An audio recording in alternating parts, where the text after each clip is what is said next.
The most important thing I learned in this week is about sharing the way of life. Culture is part of it. It resides in all learned behavior to some extent. Culture for me is the most preliminary sharing before I dip into my real-life learning system. When Deb informed us of the onion model of culture sharing shows that environmental and material reality will finally lead us to the beliefs and worldview sharing mode.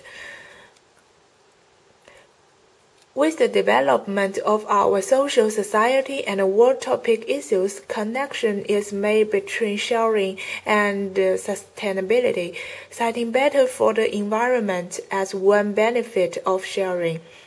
Here are two kinds of activities concerning with environmental resources sharing. This is PowerShift blog,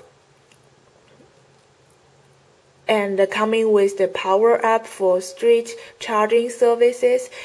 That is a kind of sharing in the developed countries in Camperha. I will describe them later in the paragraph. I remember in the book The World is Flat, the author led us to the term period globalization 3 instead of the previous globalization 1, in which countries and governments were the main protagonists, and the globalization 2 in which multinational companies led the way in driving global integration. This creating an explosion of wealth in India and China, and challenging the rest of us to run even faster just to stay in place. Technology is connecting individuals to information,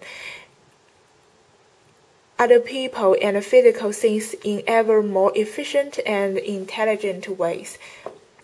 So it's changing how we consume, socialize, and mobilize, ultimately how we live and function together as a society. I think this is also the routine that Deb described to us in the class, that is, reflection on culture, systems of learning in the middle, then ways of organizing society. Last week during the seminar reading, I also came to learn the peer-to-peer sharing. It made me thinking of the same kind of form sharing I experienced in China. I put some photos here I talked before in the community.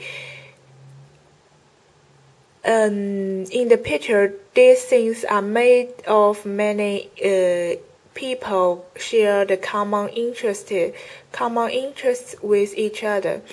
These peer-based marketplaces help the environment by using the resources we already available more efficiently rather than manufacturing more new goods. We call this community Fleecewell. Most participants like the idea of sharing services that felt smaller and more accessible. As for me, I also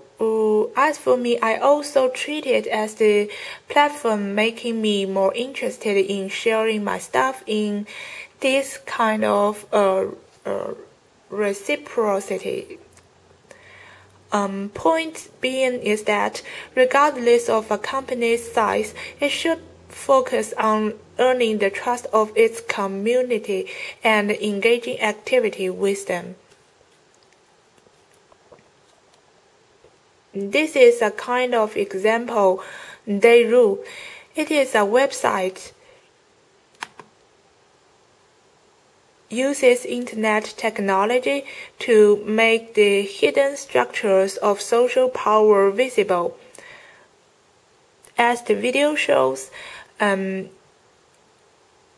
it spread out the connections that from different corporations such as the Coca-Cola Company, the PPG, or the Walmart resources, and you can see the Different people, different groups may be at last with some connections with each other, and through this you can find more deep research interests.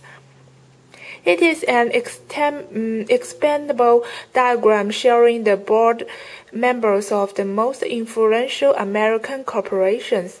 It traces the hidden connections to a visualized information framework.